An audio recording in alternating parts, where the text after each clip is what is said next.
It's been a while since I've done an anxiety and depression video, and so I thought I would.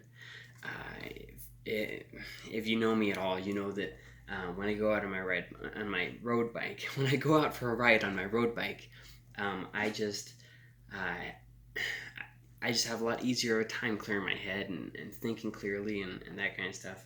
Where if you live with anxiety or any kind of thing like that, you'll kind of know what I'm talking about. It gets to be where sometimes your head gets a little bit crowded, and biking is what really um, helps me. But I also use my road biking as an opportunity to help others.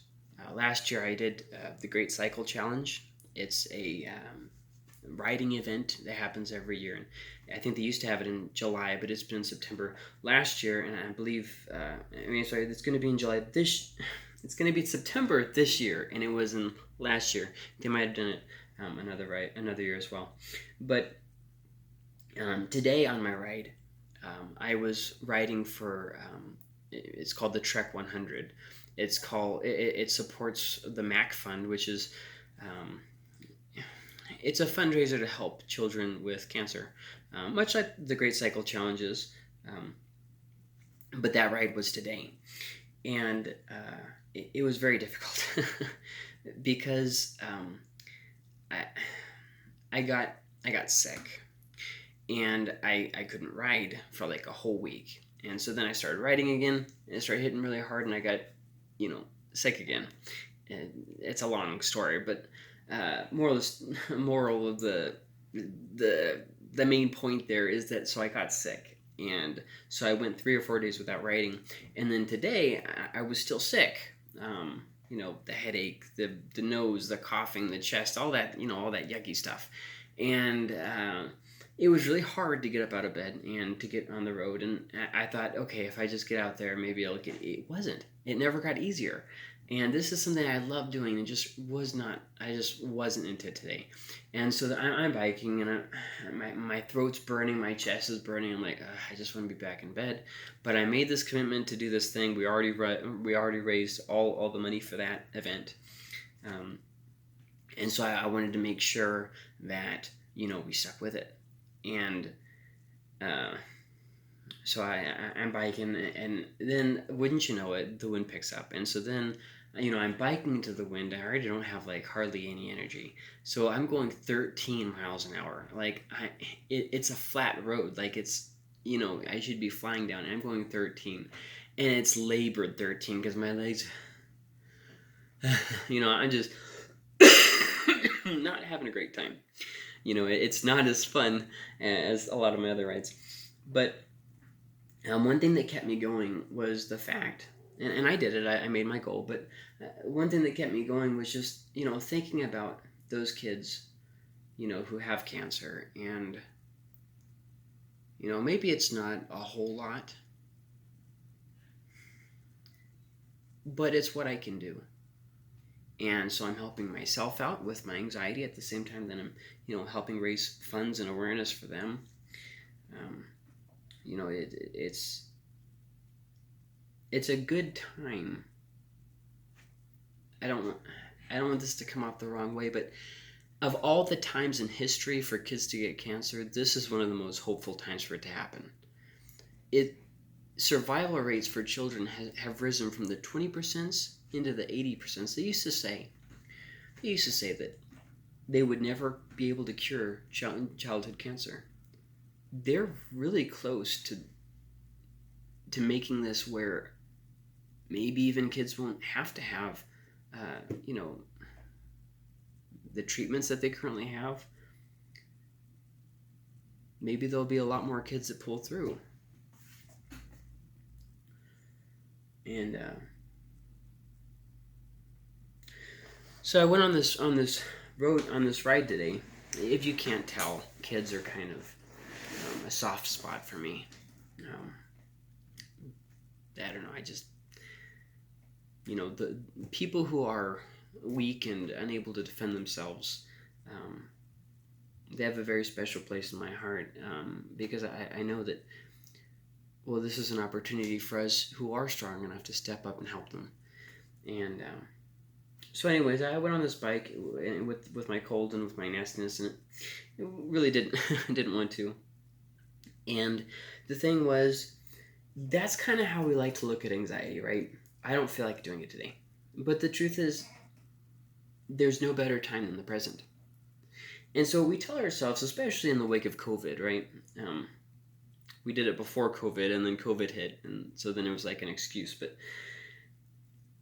I'll wait to deal with it. Almost like I'll do it later. Like there'll be a better opportunity. Instead of dealing with my anxiety now, I'll wait to deal with it later. There's going to someday be a greener field, a time when it'll be easier to face, a time when it'll be easier to gain traction. And the problem is that we had this mindset, and then COVID hit.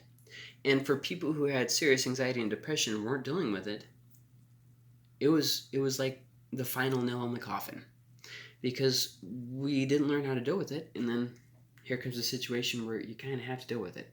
And so people weren't able to cope as well because they hadn't taught themselves to. Now, I was in many ways very fortunate because I started dealing with mine long before COVID hit, and also because I'm not scared of getting a virus, no matter how bad it is, because I know where I'm going.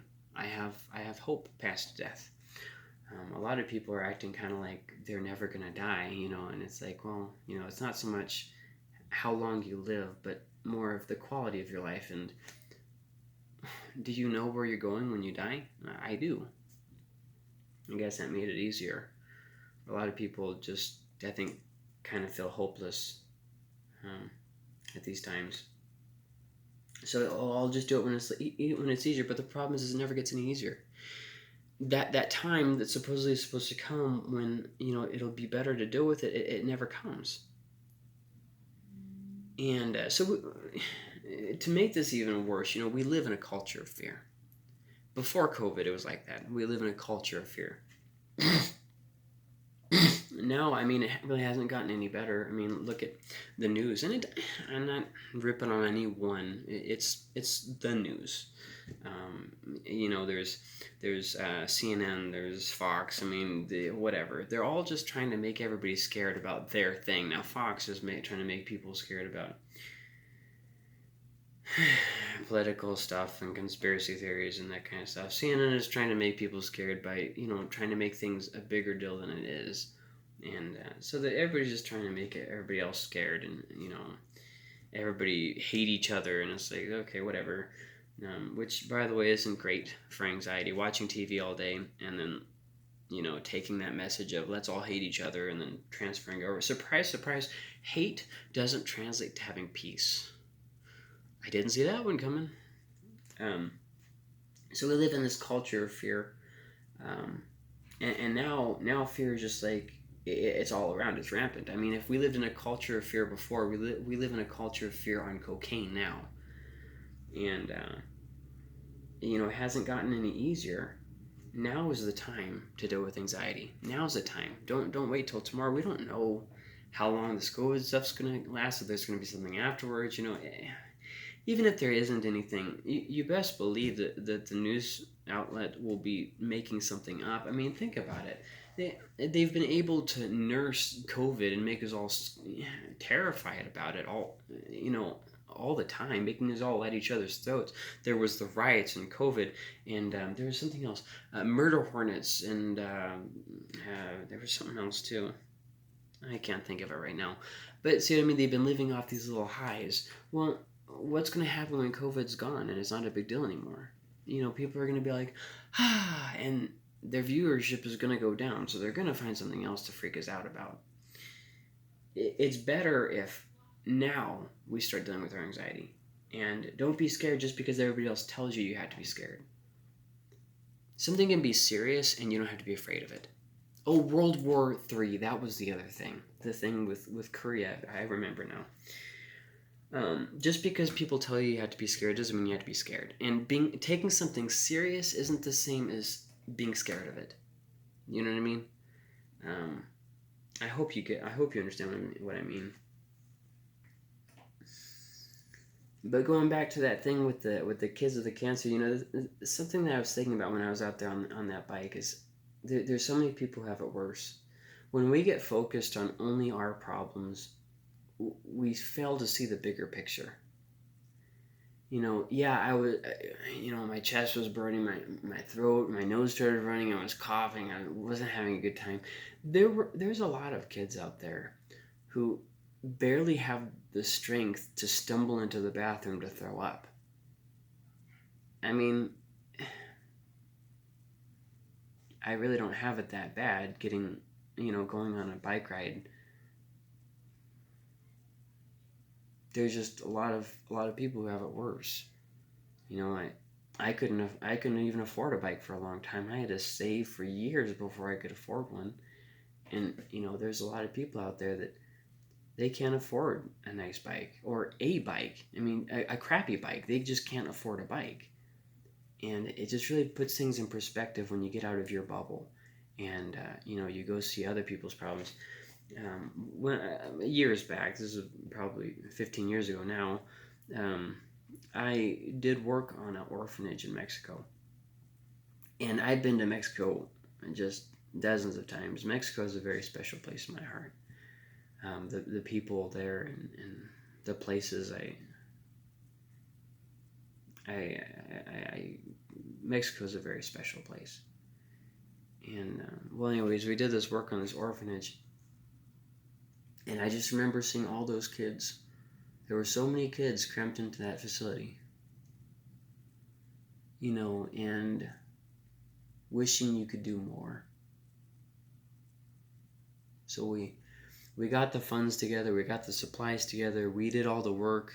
We built them this nice storage area. They didn't have storage for their food, and we were able to finish it up in a weekend.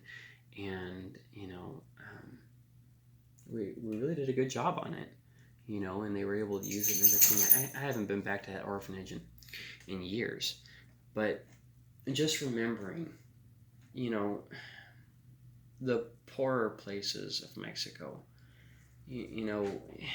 people sleeping on piles of trash and not having clean water. That's another thing that I'm doing a fundraiser this year for. It's called Bike for the Light, and one of the things that they do is provide water wells for people who don't have access to fresh water, and just little things like that you take for granted, like being able to turn water on at the faucet.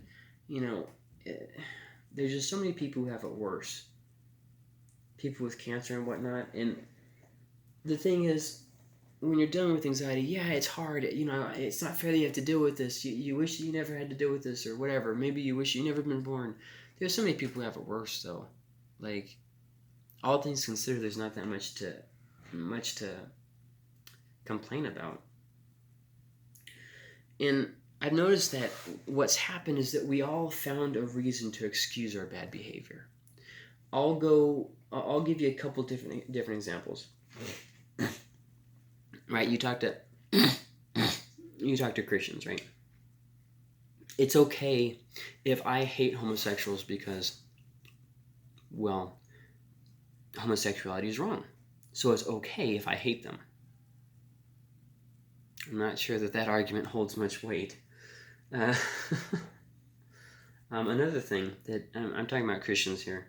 Non-Christians do the same thing too on this next point. Maybe not on the homosexual point, but on this point they do. They get a divorce because they hate their spouse or whatever, right? And so then they use it as an excuse of, now I can talk bad about my ex, and I don't have to forgive them, and I can hate them because they're my ex. Here's the thing: if you're divorced, so then why care about it anymore? Why keep feeding the hate? Why keep milking the bad attitude? You're divorced now. Move on. You know what I mean? It's time to just move on with your life. You're divorced. But you see people get a divorce and they use it as an excuse to keep harboring the bad attitude. Well, if you were gonna talk about them this much, why didn't you just go ahead and stick with it, and resolve your guys' problems and move on with your life? But that's not what they do. They get a divorce and they sit there and they stew about it. Is this really helping? Is this something that's making you live a more satisfied life? See, excusing the bad behavior. It's okay for me to hate homosexuals because well, they're evil. They're sinners. It's okay for me to not forgive and to hate my ex because, well, they're my ex. How does this apply to fear and anxiety? Well, it's okay for me to have fear now because COVID is serious. Therefore, I don't have to take care of my fear and anxiety. It's okay. That that is okay for me to have that crippling fear. How do we figure that? Another thing that you see all the time is religious people. Yes, you're supposed to trust God and put your faith in Him, except for COVID. Oh no, I don't have to put my faith in Him when it comes to COVID because COVID is serious. Okay. I'm not trying to start anything here. There's just a lot of things that have caused me to be a little bit introspective today, with the Mac Fund Trek 100 ride and all that, and just thinking about my state is. I live in New Mexico. New Mexico has some of the most some of the strongest restrictions in the entire U.S. And it has throughout the entire process of COVID. And it doesn't help that we're surrounded by Arizona and Texas, two states who released their mask mandates, for instance, months ago.